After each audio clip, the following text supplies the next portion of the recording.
Hello everyone, मेरा नाम है यासिर आजम। हम पढ़ रहे हैं chapter principle of inheritance and variation. 2 parts हम ऑलरेडी कर चुके हैं।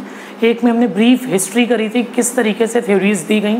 फिर दूसरी बार में हमने पढ़ा था मेंडल ने पी प्लांट क्यों सेलेक्ट किया था, मगर सेलेक्ट करने के बाद क्या पर्पस रहा, क्या लॉज दिए, आज हम उसके बारे में थोड़ा सा इंट्रो लेंगे। तो हम शुरुआत करेंगे मेंडल के एक्सपेरिमेंट से। मेंडल के एक्सपेरिमेंट से, जैसा कि मैं आपको पहले ही बता चुका हूँ, मेंडल ने पी प्लांट सेलेक्ट किया था क्योंकि उसके पास बहुत सारे विजिबल कॉन्ट्रास्टिंग कैरेक्टर्स आ रहे थे। एक चीज़ और ध्यान में बिठा लिएगा, उस ज़माने में इससे अच्छा काम नहीं हुआ है कुछ, लेकिन उस ज़माने में उनको अप्रिसिएशन नहीं मिली because lack of the financial affords, lack of communication. आज के जैसा कोई मीडियम नहीं था कि इंटरनेट पे कुछ भी डालें और वायरल हो जाए। सस्ते से जर्नल में, लोकल ब्रुन में रहते थे, ब्रुन के एक छोटे से जर्नल में इन्होंने पब्लिश किया, जिसकी वजह से इनको रिकॉग्निशन नहीं मिला। ठीक है, मेंडल ने एक्सपेरिमेंट किया कैसे थे। सबसे पहला काम जो इनके एक्सपेरिमेंट का था वो था सिलेक्शन। सिलेक्शन क्या, इनको सबसे पहले सेलेक्ट करना था कि हमें किसकी जो है स्टडी करनी है, किस प्लांट की स्टडी करनी है, उसके कौन से कैरेक्टर को स्टडी करना है। 7 पेयर ऑफ कॉन्ट्रास्टिंग कैरेक्टर थे, तो हर एक कैरेक्टर को एक ही क्रॉस में, एक ही प्लांट में पढ़ना बड़ा मुश्किल था। तो उन्होंने कहा कि हम एक एक कैरेक्टर लेके चलेंगे। ठीक है, 1, 2 या 3, इससे ज़्यादा कैरेक्टर लेने की तड़ मेरे अंदर नहीं है, मैं नहीं लूँगा। ठीक है, तो इन्होंने क्या किया, पहले सिलेक्शन किया, एक कैरेक्टर को सोचा कि हम सिर्फ एक कैरेक्टर देखेंगे। वो कैरेक्टर इन्होंने लिया था टॉलनेस। ठीक है, ये टॉलनेस नहीं, टॉलनेस तो ट्रेट हो जाएगा। कैरेक्टर क्या होगा मेरे बच्चों, हाइट। इन्होंने हाइट को एज ए कैरेक्टर ले लिया। ठीक है, 2 वेरिएंट्स इनके पास प्लांट्स, दो इनके पास प्योर लाइन ब्रीड आ रही थी। कैसे, एक लाइन से जनरेशन ऑफ जनरेशन क्या था, टॉल, एक जनरेशन आफ्टर जनरेशन डॉर्फ। तो इन्होंने क्या लिया, एक टॉल प्लांट को ले लिया और एक डॉर्फ प्लांट को ले लिया। अब आप कॉमन सेंस लगाएं, आप पेंटिंग करते हैं, आपके पास 2 कलर्स हैं, एक वाइट है एक ब्लैक है। तो आप ब्लैक एंड वाइट पेंटिंग कर रहे हैं, पर आप चाह रहे हैं ट्री जो है मेरा वो थोड़ा सा ब्राउनिश हो जाए या लाइट ब्लैक हो जाए। तो आप क्या करेंगे, आपके पास क्या ऑप्शन, आप 2 कलर को मिक्स करेंगे तो नया वेरिएंट बनेगा। इसी तरीके से जब ये क्रॉस कराया इन्होंने, क्रॉस का मतलब जैसे सेक्सुअल क्वाइटस था, सेक्सुअल इंटरकोर्स था ह्यूमंस में। ठीक है, अब इसमें कोई ऐसा टर्म नहीं है, इन्होंने क्रॉस वर्ड दे दिया है। ठीक है, तो अब इसमें क्रॉस कराया। ठीक, एक को मेल मान लिया और एक को फीमेल। कैसे, किसको मेल माना किसको फीमेल, वो भी हम बताएंगे जब ये प्रोसेस करते हैं हाइब्रिडाइजेशन का। अभी सिंपल समझो, 2 प्लांट्स में इन्होंने क्रॉस करा दिया, कोई भी मेल होगा कोई भी फीमेल होगा। ठीक है, अरे भाई बाइसेक्सुअल फ्लावर था, दोनों के पास स्टिग्मा ओवरी, दोनों के पास पिस्टिल और कार्पेल, मेरा दिमाग हट गया, दोनों के पास पिस्टिल और स्टैमेन। ठीक है, तो दोनों ही सेल्फ पॉलिनेशन में कैपेबल हैं, लेकिन उन्होंने क्रॉस पॉलिनेशन कराया। ठीक है, क्रॉस पॉलिनेशन कराने के बाद इन्होंने देखा कि जो पहली जनरेशन में बच्चे आए वो चारों के चारों टॉल। ठीक है, जितने भी हों वो सब टॉल आए थे। ठीक है, जितने भी फर्स्ट F1, ये भैया जो होती है पेरेंट जनरेशन होती है, हम इसको F0 कहते हैं, F0। दूसरी जो फर्स्ट जनरेशन आती है, पहली औलाद है, उनको बोलते हैं फिलियल 1, फिलियल 1 या F1 जनरेशन। ठीक, भैया F1 में तो सारे के सारे टॉल मिले। उन्होंने कहा चलो भाई F1 में टॉल मिले हैं, और बड़ा डिस्टर्ब होगा क्योंकि वो एक्सपेक्ट क्या कर रहे थे, इंटरमीडिएट हाइट। एक टॉल था एक डॉर्फ था, तो बीच की हाइट आनी चाहिए थी ना, सारे टॉल कैसे आ गए। तो उन्होंने ये सोचा कि इनहेरिटेंस में एक ऐसी प्रोसेस होती है, एक ऐसी प्रोसेस हुई जिसकी वजह से डॉर्फ कैरेक्टर मर गया। डॉर्फ कैरेक्टर क्या हुआ, मर गया। लेकिन उन्होंने जब इसकी सेल्फिंग कराई, ठीक है भैया, आज तो तुमको पता है कि क्या सीन है।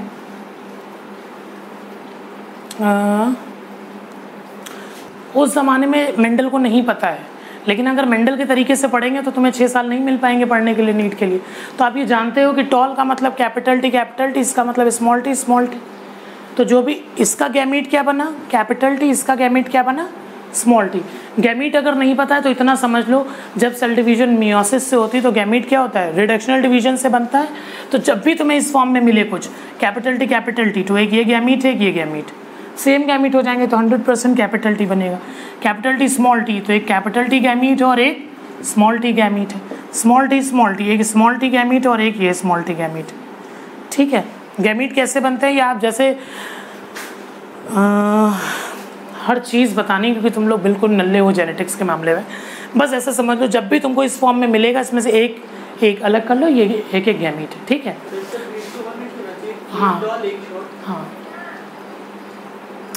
3 टॉल 1 शॉर्ट। तो अब ये क्या हुआ, F1 जनरेशन में क्या हुआ, ये इससे मिल गया तो कैपिटल T स्मॉल t बना, सारे कैपिटल T स्मॉल t बने।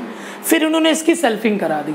सेल्फिंग कराने पे क्या हुआ, जब हमने सेल्फिंग कराई तो इस तरीके से कराई। अगली जनरेशन में हमको क्या मिला बेटा, 3 टॉल मिले। अभी ये जेनेटिक्स ना याद रखो, ये हम बताएंगे कैसे मेल बनाते हैं फीमेल बनाते हैं। चुप्पे ये समझो कि जो टॉल बने उनकी सेल्फिंग कराई जा रही है। और एक मिल गया डॉर्फ। अब भैया खलबली मच गई मेंडल के कि ये क्या बात हुई, डॉर्फ तो मर गया था कैरेक्टर F1 जनरेशन में। मरी हुई चीज़ वापस जिंदा हो जाए तो नेचर के खिलाफ है, जो मर गया सो मर गया। ऐसा थोड़ी मर के कोई वापस चला आ रहा है, ठीक। अभी एक न्यूज़ में आया था केस में कि कोरोना से एक लेडी जो है एडमिट हुई हॉस्पिटल में, 13 दिन के बाद ठीक होने के बाद, बिल्कुल ठीक होने की कगार पे थी, जब पहुंची तो वो हॉस्पिटल में नहीं। तो उसके हस्बैंड ने पूछा, बूढ़ा थी बहुत, बूढ़ा हस्बैंड भी था, कि मेरी वाइफ कहाँ गई। तो उन्होंने कहा ये भैया कोरोना से समेट गई। तो अब ये उनको एकदम शॉक कि तो नियरली ठीक हो गई थी। तो उन्होंने कहा नहीं वो मर गई, और एक लाश भी दे दी। मारे डर के घर वालों ने लाश खोली नहीं, गए सीधे दफना दिया। जब औरत की 13वीं हो रही थी तो बूढ़ा 13वीं के दिन पहुंच गई, घर जाके बैठ गई, सब हक्का बक्का। तो पता चला बूढ़ा नाराज़ होकर अस्पताल से चली गई थी कि उन्हें कोई लेने नहीं आया था, ठीक है, और उनकी 13वीं चल रही थी। तो अब इससे बस क्या ही बताया जाए। चलो खैर, एक आ गया डॉर्फ, इसने हिला के रख दिया मेंडल को। यार मैं तो समझ रहा था ये मर चुका है कैरेक्टर, बात समझ रहे हो, ये बिक गई है गवर्नमेंट, मगर ये वापस से आ गया। तो इसका मतलब ये छुपा हुआ था, ये एक्सप्रेस नहीं हुआ। बात समझ आ रही है, ये छुपा हुआ था, ये एक्सप्रेस नहीं हुआ। तो इससे क्या बात साबित करी इन्होंने, ये बात साबित करी कि जो जीन्स थे, लॉ ऑफ डोमिनेंस भी इसी से इन्होंने दिया था कि वो पेयर्स में प्रेजेंट हैं, ठीक। जो अपने आप को नहीं दिखा पा रहा है वो किसी और की वजह से नहीं दिखा पा रहा है, यानी इसके साथ कोई ऐसी जीन है जो उसको दिखाने नहीं दे रही है। कौन नहीं दिखाने दे रहा है, जो हेटेरोजाइगस कंडीशन में क्या होगा, डोमिनेंट होगा। अब हम पढ़ेंगे पहले हाइब्रिडाइजेशन। ये तो मेंडल ने कोई भी सिंबल नहीं यूज़ करें अभी ये सब मत इमेजिन करो, सिर्फ ये समझो पहली जनरेशन से क्रॉस किया, सब टॉल आए, फिर उनकी सेल्फिंग कराई तो सब डॉर्फ आए। तब उन्होंने कहा कि अब हम कराएंगे हाइब्रिडाइजेशन। हाइब्रिडाइजेशन 2 प्लांट्स को क्रॉस कराया, उससे जो हेटेरोजाइगस गैमीट मिलता है, हेटेरोजाइगस कंडीशन वाले को हम क्या बोलते हैं, हाइब्रिड, जेनेटिक्स की लैंग्वेज में। Let me have some water.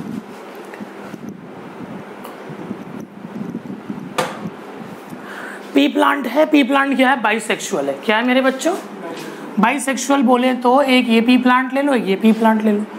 इसके पास भी पिस्टल है और साथ में एंथर है, इसके पास भी पिस्टल है और साथ में एंथर है। जैसे ये फ्लावर निकलना शुरू हुए, मैच्योरिटी में टाइम लगता है ना एंथर को मैच्योर होने में, इससे पहले कि एंथर मैच्योर हो हमने इसके एंथर काट दिए। भैया एक के एंथर काट दिए। इस एंथर की कटिंग को बोलते हैं इमैस्कुलेशन। मैस्कुलाइन मतलब मर्दाने की, इमैस्कुलेशन यानी नपुंसकता। इसमें से मर्दाने कैरेक्टर को हमने काट छाट दिया। जैसे ह्यूमन की टेस्टिस निकाल दो, ठीक है, या वैसेक्टॉमी कर दो तो सीमेन है मगर मैन नहीं है। तो इसी तरीके से इमैस्कुलेशन कर दिया, तो इससे क्या हो गया, मैच्योरिटी से पहले ही इमैस्कुलेट कर दिया। अगर मैच्योरिटी की बात करेंगे तो हो सकता है पॉलन इस पे आ चुकी हूँ। बात समझ आ रही है, पॉलन अभी लड़का जवान नहीं हुआ है, पहले ही हमने उसको काट पीट के निकाल दिया। अब इसके पास क्या बचा, सिर्फ फीमेल कैरेक्टर। बात समझ आ रही है, सिर्फ पिस्टल ही तो बचा, अगर एंथर निकाल दिया। अब हम इसको क्या करेंगे, इसको हम कवर कर देंगे, इसको हम कवर कर देंगे एक बैग से, पेपर बैग से कवर कर देंगे, ताकि कोई दोबारा से पॉलन इसके अंदर ना आ सके। इंतज़ार करेंगे जब ये जवान हो जाए, मैच्योर हो जाए, एबल टू फर्टिलाइज हो जाए। दूसरा फ्लावर, इसमें कुछ करने की ज़रूरत नहीं, इससे तो हमें सिर्फ मेल पार्ट चाहिए, ठीक है, तो हम इसको मैच्योर होने देंगे, ठीक है। और इसमें कोई मिलावट भी नहीं होगी, भाई दूसरा पॉलन इसके अंदर जो है आके इसको फर्टिलाइज करा है, पॉलन का तो फ्यूज़न होगा नहीं, ये अपना ऐसा पड़ा है। इसको हमने कह दिया ये हमारा फीमेल प्लांट है, ये हमारा मेल प्लांट है। फिर बात आती है मैच्योरिटी की। भैया मैच्योर हो गए, मैच्योर होने के बाद हमने क्या किया, यहाँ से पॉलन ग्रेन को उठाया और इस पर डस्ट करा दिया, ऐसे ऐसे छिड़क दिया मैनुअली। तो इस पर वो पॉलन आ गए जिसका हम चाहते थे, ठीक है, बात समझ आ रही। मान लो ये टॉल प्लांट था और ये हमारा डॉर्फ प्लांट था। हमने डॉर्फ को फीमेल बना दिया, बनाया है मैनुअली, और इसको मेल रहने दिया, इसको बाइसेक्सुअल रहने दिया। इसके बाद इसके पॉलन इसकी सरफेस पे डस्ट करा दिए। डस्ट कराने के बाद हम इंतज़ार करेंगे फर्टिलाइजेशन का, सीड बनने का।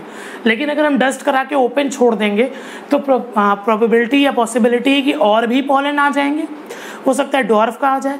लेकिन हमें चाहिए प्योर लाइन।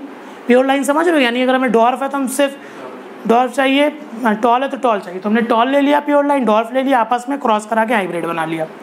जब इसका क्रॉस कराया मेच्योरिटी के टाइम पे, ये क्रॉस ना बोलो, पॉलिनेशन कराया, इसके बाद हम इसकी रीबैगिंग कर देते हैं। क्या कर देते हैं?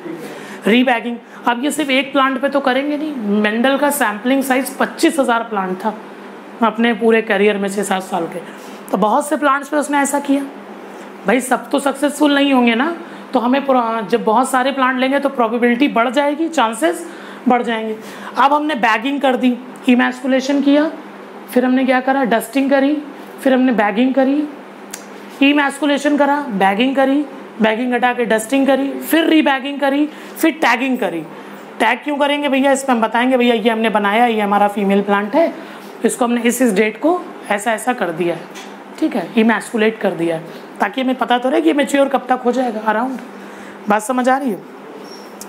टैगिंग कर दी। इसके बाद हमने देखा कि इसमें जो सीड प्रिपेयर हुए, हमने नहीं, मेंडल ने देखा, जो सीड प्रिपेयर हुए वो हाइब्रिड थे, उनको उन्होंने फिर से ज़मीन में लगा दिया। बात समझ आ रही है? फिर से लगाया तो फिर से प्लांट निकल आई। बात समझ आ रही?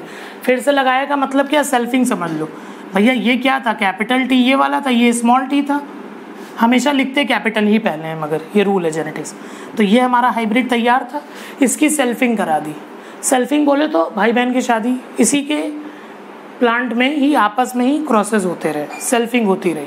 तो यानी इसका क्रॉस हुआ इसी के साथ। Are you getting what I am saying? This one was F1, ये पहला बच्चा था, इसकी हमने क्या कराई, सेल्फिंग, ठीक है।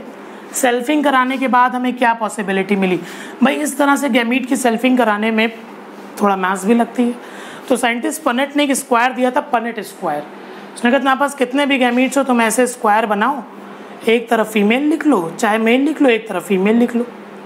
अब गैमीट क्या है, capital T small T, capital T small T, cross करा दो, capital T capital T, capital T small T, small T capital T, लेकिन हमेशा लिखेंगे कैपिटल ही पहले, तो कैपिटल टी स्मॉल टी, फिर इसके बाद स्मॉल टी स्मॉल टी। यानी कि 3 तो आ गए हमारे टॉल, एक क्या आ गया, डॉर्फ आ गया। बस यही, ये मोनो हाइब्रिड क्रॉस था। हम एक कैरेक्टर को लेकर जब क्रॉस कराते हैं तो उसको कहते हैं मोनो हाइब्रिड क्रॉस। किस कैरेक्टर को लेके चल रहे हैं, हाइट को, हाइट को लेके चल रहे हैं ना, तो एक कैरेक्टर को लेके क्रॉस कराते हैं, mono hybrid cross.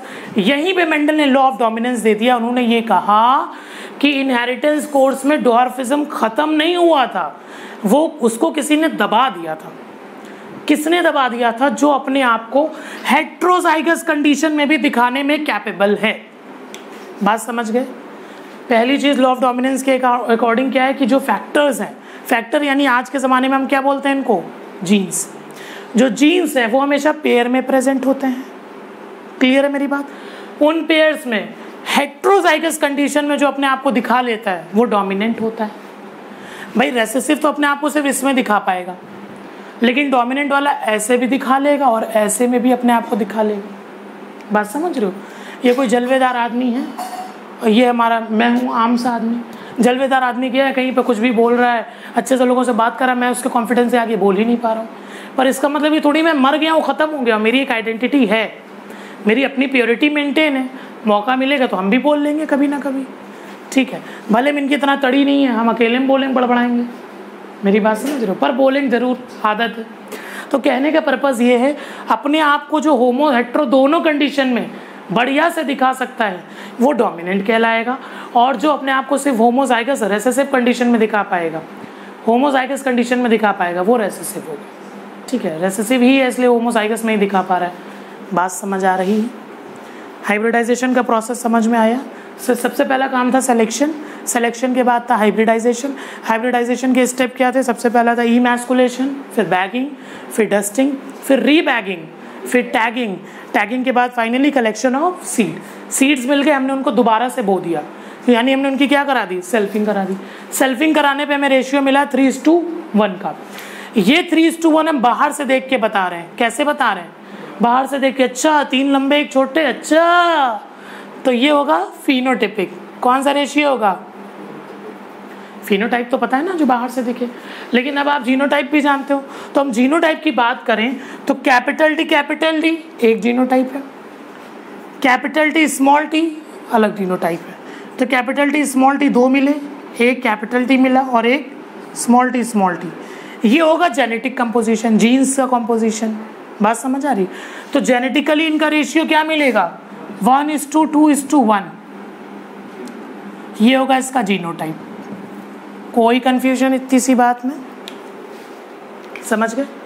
Mono hybrid cross करा है एक कैरेक्टर को चूज करके। क्लियर है मेरी बात। अच्छा, इसी में हमने मेंडल का लॉ ऑफ डोमिनेंस भी पढ़ा दिया है। लॉ ऑफ डोमिनेंस को प्रिंसिपल ऑफ डोमिनेंस भी कहते हैं। टोटल 3 लॉज हैं बेटा। जो भी एक्सप्रेशन है, प्लांट लंबे दिख रहे हैं, छोटे दिख रहे हैं, रंगीन दिख रहे हैं, कलरलेस दिख रहे हैं, ये सब गवर्न करती हैं प्लांट में प्रेजेंट जीन्स। मगर प्लांट में जीन तो लटक नहीं रही है। टॉल प्लांट तो मैं दिख रहा है, पर कौन उसे टॉल कर रहा है, जीन्स कर रहे हैं, तो मैं जीन्स तो लटकते हुए प्लांट में दिख नहीं रहे। या मटर फली खोली, ये कैपिटल टी स्मॉल टी निकल आया, समझ रहे हो, हेट्रोजाइगस नहीं। तो जो उसका जेनेटिक कंपोजिशन है, ये वाला कंपोजिशन, ठीक है, जो उसके जीन्स का कॉम्बिनेशन से ये कहलाता है जीनोटाइप। फिनोटाइप जो हम बाहर से देख के बता सकते हैं। बात समझ आ गई। अच्छा, एक चीज़ पहले आगे बढ़ने से पहले एक चीज़ बता दें, मल्टी एलील क्या होता है। एलील आपको मैंने बताया था किसी एक कैरेक्टर को, चलो बहुत अच्छे से आज डिटेल में बता दें तो तुम्हारे जहन में ये चीज़ बैठ जाएगी। अपनी प्रीवियस नॉलेज से कनेक्ट करते रहिएगा, ठीक है। और जो नहीं आता उसके लिए सब्र करिएगा, ठीक है, क्योंकि पढ़े बिना नहीं आएगा। होमोलोगस क्रोमोसोम्स क्या होते हैं, आपको मैंने बताया था, जिन पे सेम लोकस पे, लोकस मतलब बोले पोजीशन, एक ही कैरेक्टर को कंट्रोल करने वाली जीन प्रेजेंट होती है, ठीक। उन 2 डिफरेंट फॉर्म ऑफ जीन्स को हम क्या कह देते हैं, एलीलीज। क्या बोल देते हैं, एलीलीज। एक कैरेक्टर बोले तो हाइट, तो ये 2 होमोलोगस क्रोमोसोम्स हैं, ठीक है। होमोलोगस क्रोमोसोम पे क्या होगा बेटा, होमोलोगस कैसे हैं, 23 पेयर ऑफ क्रोमोसोम्स होते हैं हमारे पास, सेग्रीगेट होकर 23 जाते हैं मदर की बॉडी में, मदर के 23 आ जाते हैं तो मिल जाते हैं 46 बन जाते हैं। जो पेयर में क्रोमोसोम इकट्ठा होता है तो वो एक दूसरे के होमोलोगस पेयर होते हैं। इतनी बात क्लियर है। होमोलोगस क्रोमोसोम पे सेम लोकस पे जो प्रेजेंट जीन है वो सेम कैरेक्टर के लिए कोड कर रही है, ठीक है, लेकिन अलग अलग पे प्रेजेंट है, different forms, alternative forms of genes is called allele. लेकिन ये एलील 2 नहीं, और भी हो सकते हैं। एक पॉपुलेशन, एक इंडिविजुअल में 2 ही हो सकते हैं, वो सेम भी हो सकते हैं। मान लो ये दोनों ब्लैक कलर के लिए कोड कर रहे हैं, या एक ब्लैक एक ब्राउन के लिए कोड कर रहा है, लेकिन वेरिएंट्स हो सकते हैं। अगर हम अपने आई कलर की बात करें तो black, blue, greenish, brown, 4 variant है ना। तो एक आदमी में 4 थोड़ी आ जाएंगे एलील, उसके पास तो एक पेयर प्रेजेंट है। पर उसी ह्यूमन पॉपुलेशन के किसी दूसरे इंसान के पास, बात समझ आ रही है, किसी दूसरे इंसान के होमोलोगस क्रोमोसोम पे हमने देखा भाई इनके पास तो ब्लैक कलर और ब्राउन कलर का जो है ट्रेट था, एलील थे। बात समझ आ रही। कैरेक्टर हम ले रहे हैं किसको, आई कलर को। हमने कैरेक्टर ले लिया आई कलर। एलील्स मतलब अलग अलग ट्रेट्स के लिए कोड कर सकते हैं, सेम के लिए भी कर सकते हैं। यहाँ पे कैसे कर रहे हैं, अलग अलग, ठीक। या दूसरा आदमी था, इसका यहाँ पे ये ब्लू आई के लिए कोड कर रहा है और ये वाला कर रहा है मान लो ग्रीन आई के लिए। बात समझ रहे हो। तो इसको कहते हैं मल्टी एलील, जिसके बहुत सारे कैरेक्टर ट्रेट्स आ सकें। किसी एक कैरेक्टर के जब बहुत सारे ट्रेट्स आ सकते हैं, ऐसी एलील को हम क्या कहते हैं, मल्टी एलील, ठीक। ये हमने बता दिया क्योंकि कॉन्सेप्ट आगे यूज होगा कहीं ना कहीं पे। अब हम पढ़ लेते हैं मेंडल का लॉ ऑफ डोमिनेंस। उससे पहले एक और मोनोहाइब्रिड क्रॉस कहो तो करा देते हैं। एक और कैरेक्टर ले लेते हैं। हमने किसी फ्लावर का कैरेक्टर ले लिया, कोई फ्लावर है वो रेड है, ठीक। मोनोहाइब्रिड क्रॉस कर रहे हैं, एक कैरेक्टर चूज कर रहे हैं। हमने रेड कलर का कोई फ्लावर ले लिया, इसका क्रॉस हमने करा दिया मान लो ग्रीन कलर के फ्लावर्स, तो ग्रीन को भी हम स्मॉल r से ही लिखेंगे। मैंने बताया था एक कैरेक्टर का अल्फ़ाबेट एक ही रहेगा, बात समझ रहे हो? उसके सुपर स्क्रिप्ट, सब स्क्रिप्ट या कुछ ड्रामा कर सकते हो, स्टार स्टार लगा दो, वो अलग बात, मगर कैरेक्टर जो है अल्फ़ाबेट है वो सेम रहेगा एक कैरेक्टर के। ये थोड़े से रूल्स हैं जेनेटिक्स। भैया गैमीट बना लो, गैमीट बनाना मैंने सिखाया, जो भी इसके 2 गैमीट बने, कैपिटल आर और इसमें स्मॉल आर, लेकिन एक ही गैमीट आपस में फ्यूज़ करेंगे। डिप्लॉयड कंडीशन हमें चाहिए, एक गैमीट हमने ये ले लिया, एक गैमीट हमने ये ले लिया, ये बन गए हमारे गैमीट्स। इन गैमीट्स का आपस में करा दिया क्या? फ्यूजन, क्रॉस कराया। You are much better than me. Cross कराया तो बनाया कैपिटल आर स्मॉल आर, यानी F1 जनरेशन में जितने भी बने वो सारे, भैया ये 2 ही तो बनेंगे नहीं, बहुत सारे सीड्स होंगे, बहुत सारा फ्यूजन होगा। ठीक है, समझने के लिए कम से कम हम लोग डाटा रखते हैं ताकि हम ज़्यादा से ज़्यादा समझ सकें। एक्सपेरिमेंट करने के लिए ज़्यादा से ज़्यादा डाटा करते हैं ताकि एनालिसिस कर सकें। पढ़ने के लिए कम से कम डाटा रखते हैं ताकि जल्दी याद हो जाए। तो ये हेट्रोजाइगस कंडीशन में सारे के सारे रेड आ गए। बात समझ आ गई? इनकी फिर कराई सेल्फिंग। सेल्फिंग बोले तो कैपिटल आर स्मॉल आर का क्रॉस फिर से करा दिया कैपिटल आर स्मॉल आर से। अब जो जनरेशन आई, ठीक है, सेल्फिंग कराने के बाद उसने रेशियो दिया 3:1। कैसे दिया है वो आप कर सकते हैं पहले ही, चलो फिर भी बता देते हैं। 2-3 तरीके से आप करेंगे। एक तो 1, 2, 3, 4 भी लिख सकते हो इनके सर पे। तो 1×3, 1×4, 2×3, 2×4, ठीक, या पनेट स्क्वायर बना सकते हो। अब ये 1, 3, 1, 4 क्या है? ये 1 है, ये 3, ये 1 है, ये 3 है। तो एक तो आएगा कैपिटल आर 1×4, एक आएगा कैपिटल आर स्मॉल आर। 2×3, 2×4, एक आएगा कैपिटल आर स्मॉल आर, एक आएगा स्मॉल आर। ये तीनों रेड हो गए और एक हमारा ग्रीन हो गया। बात समझ आ गई? दिस इज मोनोहाइब्रिड क्रॉस, जिससे लॉ ऑफ डोमिनेंस भी प्रूव हो जाता है। लॉ ऑफ डोमिनेंस के एक्सेप्शंस भी हैं, वो भी हम पढ़ेंगे अभी, ठीक है।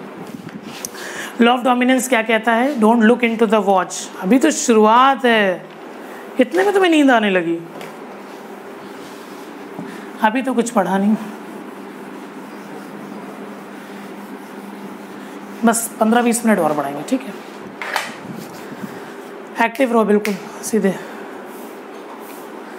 अब बेटा मेंडल की लॉ की बात करते हैं। जो मेंडल ने मोनोहाइब्रिड क्रॉस करे, इससे ऑब्जर्व किया।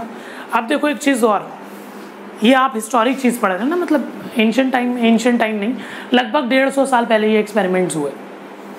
150 साल पहले हुए, लगभग 1856 या 57 से शुरू किया था, 63 तक उन्होंने चलाया। लगभग 150 साल से भी ज़्यादा पुरानी बात हो गई है इस एक्सपेरिमेंट। उस दौर में ये कर पाना बहुत बड़ी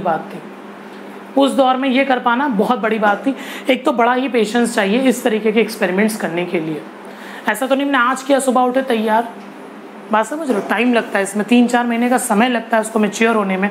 फिर उनका क्रॉस कराओ, फिर दोबारा इंतजार करो कि दोबारा कब आएंगे।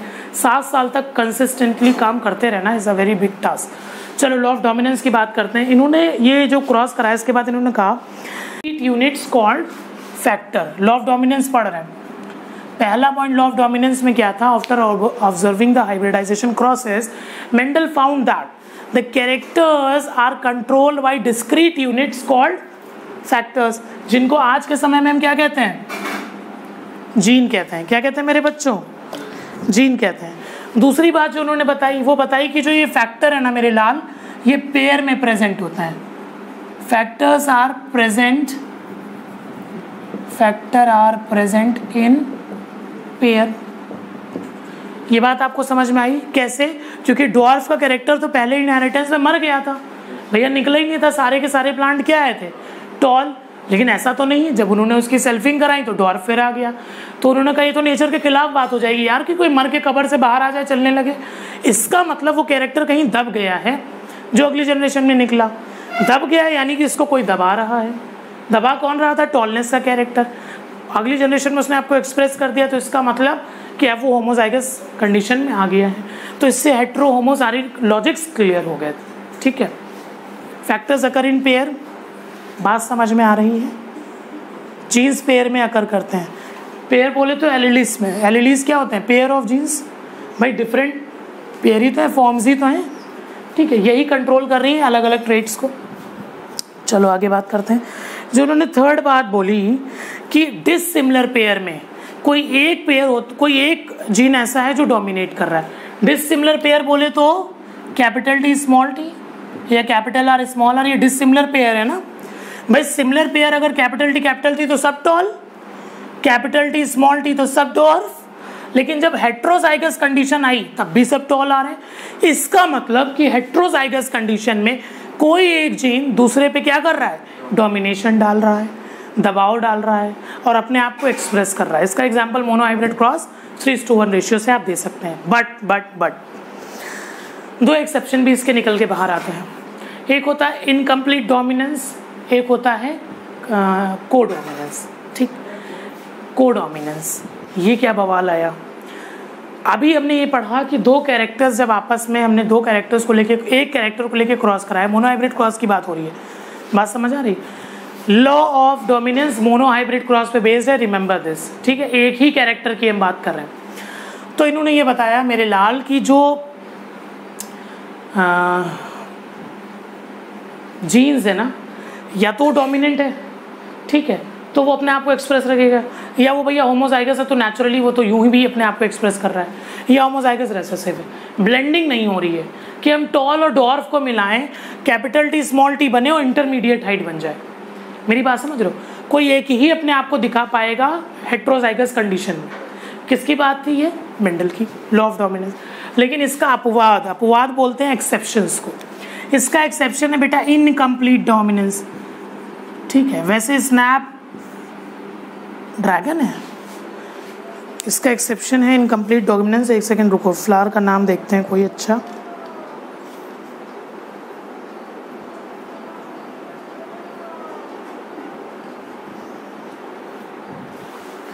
मिराबिलिस जलापा नहीं देंगे एग्जाम्पल, हम रोज़ दे देते हैं।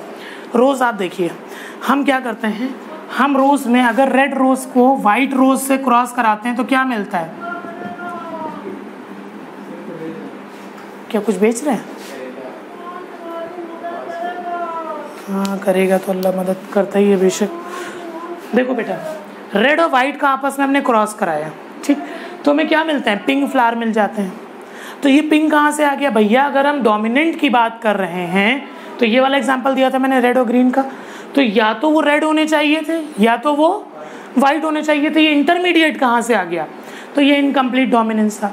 इसका मतलब जो इस पे एलील, मान लो कोई फ्लावर है, ठीक है, कोई फ्लावर है जिसका ये वाला एलील रेड कलर को कोड कर रहा है,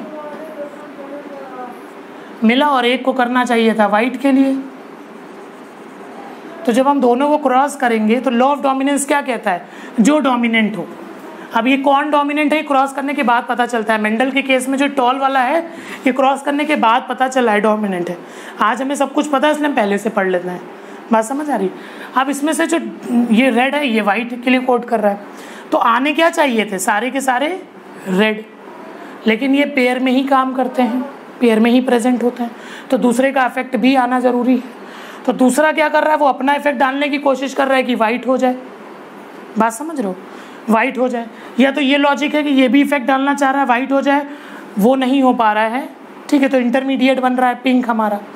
बात समझ रहे हो? या फिर क्या है कि इसको दोनों का सपोर्ट चाहिए कि दोनों आर हों, ठीक है, तो ही हम बनेंगे। ये तो पहले ही सिचुएशन थी होमोजाइगस की। दूसरी हेट्रोजाइगस में क्या है कि इनसे बनने वाला जीन बेकार हो, म्यूटेट हो जाए, म्यूटेशन बोलते हैं sudden changes in the gene, mutate हो जाए, तो ये काम ही ना कर पाए तो हम रेड बना देंगे। पर ऐसा नहीं हो रहा है, अफेक्ट हो रहा है, बन रहा है पिंकिश। यहाँ पे कैपिटल आर स्मॉल आर लेंगे, अभी बताया था कि सेम कैरेक्टर लेंगे, अल्फ़ाबेट लेंगे सेम कैरेक्टर के लिए, किसी ने टोका ही नहीं, ठीक है। ये बन गया हमारा पिंक, तो इसने तो लॉ ऑफ डोमिनेंस को चपत लगा दी। बात समझ रहे हो? जीन क्या होता है? अगर डिफिनीशन वाइज आप बोलते हैं तो यूनिट ऑफ इनहेरिटेंस बोल देते हैं, ठीक है, और a factor which control the genetic information. Gene basically क्या होता है? किसी क्रोमोसोम में, किसी क्रोमोसोम के अंदर डीएनए है, आपको पता है क्रोमोसोम क्या है? हिस्टोन प्रोटीन से लिपटा हुआ, ठीक। इसका कोई भी पार्ट, कोई छोटे से छोटा वो पार्ट जो एक पूरा आरएनए बनाने में कैपेबल हो, ये बनाएगा आरएनए। डीएनए का पीस बनाता है आरएनए, वो बनाता है प्रोटीन। बात समझ रहे हो? तो वो छोटा से छोटा डीएनए का पार्ट जो पूरा आरएनए बनाने में कैपेबल हो, उसी को हम क्या कहते हैं? जीन्स। बात समझ आ गई? डीएनए का वो छोटे से छोटा पार्ट या वो पार्ट जिससे एक आरएनए बन जाए और आरएनए से प्रोटीन बनेगा, वो पार्ट कहलाता है हमारा जीन। इस जीन में या तो म्यूटेशन हो जाए, म्यूटेशन मतलब सडन कोई चेंज हो जाए कि अपने आप को एक्सप्रेस ना कर सके, इस कंडीशन में पिंक आ जाएंगे। ऐसे अजम्पशंस हैं, ठीक है, अजम्पशंस नहीं, ऐसा ही प्रूफ है। या फिर वो भी अपना कैरेक्टर दिखाने की कोशिश कर रहा है, बात समझ रहे हो, कोई किसी से कम नहीं आज के दौर में, हम भी अपने आप को दिखाएंगे, वो भी दिखाने की कोशिश करे, तो इंटरमीडिएट कलर आ गया। तो इनकम्प्लीट डोमिनेंस से कौन लबर गए? फर्स्ट लॉ लबर गया, फर्स्ट लॉ पीछे हट गया कि यार ये क्या हो गया। मैं तो बता रहा था कि एक ही कैरेक्टर है जो डोमिनेट करेगा, दूसरा अपने आप को उस टाइम पे नहीं एक्सप्रेस कर पाएगा, लेकिन यहाँ पे तो ऐसा नहीं हो रहा है, यहाँ पे तो इंटरमीडिएट स्टेज आ गई। अच्छा, ये सब कौन करता है? क्रिटिक्स कौन करते हैं? दूसरे साइंटिस्ट, ठीक है, और खुद भी कुछ लोग साइंटिस्ट अपने ऊपर काम करते हैं, जो चेंजेस मिलते हैं, एक्सेप्शंस मिलते हैं, उसके बारे में बात करते हैं। मगर इन्होंने सिर्फ पी प्लांट पे किया, और भी इनके एक्सपेरिमेंटल मटेरियल्स से बाद में सब हटा के इन्होंने पी को ही फोकस किया। जब इनसे कहा गया कि तुमने जो एक्सपेरिमेंट किया है इसको प्रूव करो, इसको दिखाओ हॉकवीट सीड पे, तो ये नहीं कर पाए उसमें, ठीक है, ये रिजल्ट नहीं आया, स्टैटिस्टिकल डाटा ये नहीं आया जो इनका पी का था। बात समझ आ रही है? तो इनकम्प्लीट डोमिनेंस ने किसको फेल कर दिया? लॉ ऑफ डोमिनेंस को। पहला एक्सेप्शन इनकम्प्लीट डोमिनेंस, दूसरा था कोडोमिनेंस। कोडोमिनेंस बोले तो सबसे अच्छा एग्जांपल है कोडोमिनेंस का हमारा ब्लड ग्रुप।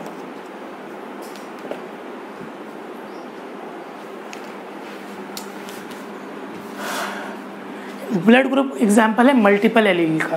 भाई हमारा ब्लड ग्रुप क्या हो सकता है? ए बी ओ, तो मल्टीपल एलील्स।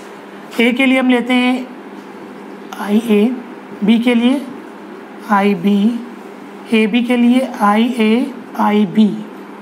क्लियर है? देखिए कुछ छूट तो नहीं रहा है।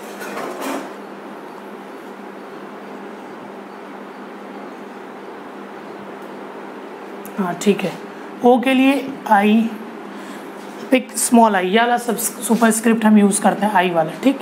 आई का मतलब कोई ब्लड ग्रुप नहीं है, जीरो मतलब कोई एंटीजन नहीं है। बात समझ आ रही है? एक चीज़ इसमें रह गई है,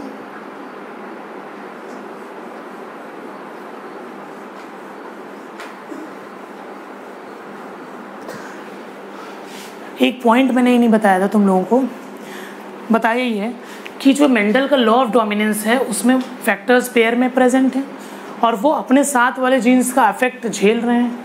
मतलब हेट्रोजाइगस कंडीशन में डोमिनेंट वाला ही अपने आप को दिखा पा रहा है और जो रेसेसिव है उसकी कोई वुकत नहीं है, लेकिन उसकी प्योरिटी मेंटेन है। ये मत समझना कि वो मर गया उसकी आइडेंटिटी खत्म हो गई, प्योरिटी है, कभी ना कभी एक्सप्रेस करेगा अपने आप को जब होमोजाइगस कंडीशन में आएगा, ठीक है। और जो कोडोमिनेंस है इसमें क्या हो रहा है कि एक से ज़्यादा, मैं सही लैंग्वेज में इसको ला नहीं पा रहा हूँ कोडोमिनेंस को, कि हाँ ऐसे समझो, एक से ज़्यादा जीन्स हैं तो वो ये नहीं है कि किसी के दबाव में आके दब जाए। जैसे हेट्रोजाइगस कंडीशन में लॉ ऑफ डोमिनेंस में क्या हो रहा था, टॉल ही आ रहे थे, लेकिन इसमें ऐसा नहीं है। इसमें दो भी अगर हैं एलील तो दोनों अपने आप को इंडिपेंडेंटली दिखाएंगे। फॉर एग्जाम्पल किसी क्रोमोसोम पे सेम लोकस पे ए ब्लड ग्रुप प्रेजेंट है तो हमको क्या होगा, उसके आरबीसी पे कौन सा एंटीजन होगा, झमक के सब क्या लगा होगा, ए लगा होगा हर तरफ, ठीक है। तो वो सिर्फ ए ही, दो पेरेंट से आता है तो ये भी ए होगा, तो हर तरफ ए आएगा। बात समझ रहे हो? हर तरफ ए आएगा। लेकिन अगर किसी क्रोमोसोम पे बी लगा है तो हर तरफ बी आएगा।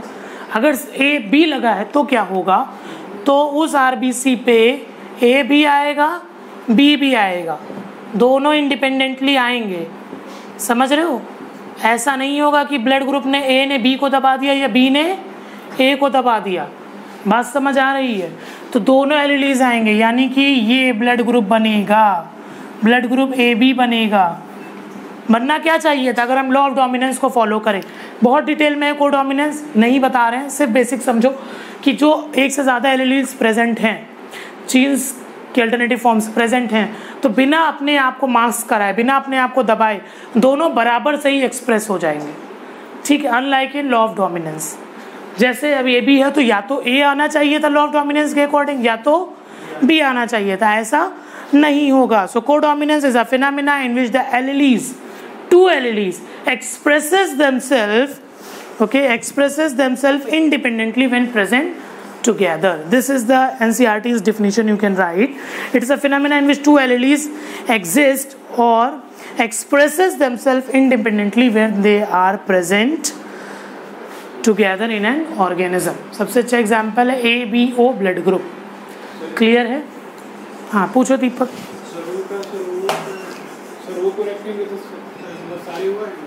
देखो अब O वाली सिचुएशन ले लेते हैं भाई. एलिलीज तो प्रेजेंट है पेयर में ही, तो O के केस में क्या आएगा? I O. ठीक है. पेरेंट मदर मतलब ये एक मान लो मेल है, ये फीमेल का ब्लड ग्रुप, ये इनके पास है IA. गैमीट की बात करें तो आएगा IO IA. तो यहाँ पे क्या बन गया? IA और IO यानी ब्लड ग्रुप A बन गया, क्योंकि O का मतलब है नहीं है, कोई एंटीजन नहीं, तो सिंपल A बन गया. ठीक है, बात समझ आ रही है? अगर B हो और O हो तो B बन जाएगा, और A और B हो, इनका A है और इनका B है, तो मेरे बच्चों क्या बनेगा भाई? इनका A है और इनका B है, तो क्या बन जाएगा? A और B. मेरी बात समझ आ रही? ऐसा नहीं कि या तो A बनेगा या तो B, डोमिनेट नहीं कर पाओगे. तो ये है एक्सेप्शन बोल सकते हैं, अपवाद बोल सकते हैं, लूफोल बोल सकते हैं, क्रिटिसिज्म उसका बोल सकते हैं, जो भी आप जिस भी भाषा में समझें. ठीक. लॉ ऑफ डोमिनेंस की वाट लगा दी गई जब इनकम्प्लीट और को डोमिनेंस बीच में टपक गया. ठीक है, लेकिन इसका कतई मतलब ये नहीं कि लॉ ऑफ डोमिनेंस नहीं था. लॉ ऑफ डोमिनेंस एग्जिस्ट करता है, मगर एक्सेप्शन के साथ एग्जिस्ट करता है. यूनिवर्सल नहीं कि हर जगह लग जाएगा. लेकिन जो मेंडल का दूसरा लॉ है, लॉ ऑफ सेग्रीगेशन या लॉ ऑफ इंडिपेंडेंट असॉर्टमेंट, नहीं, लॉ ऑफ सेग्रीगेशन या law of purity of gametes, दो नामों से जाना जाता है. ये यूनिवर्सल है, सभी जगह लागू होता है. पढ़ा दें कि कल पढ़ोगे? Okay, keep watching my video.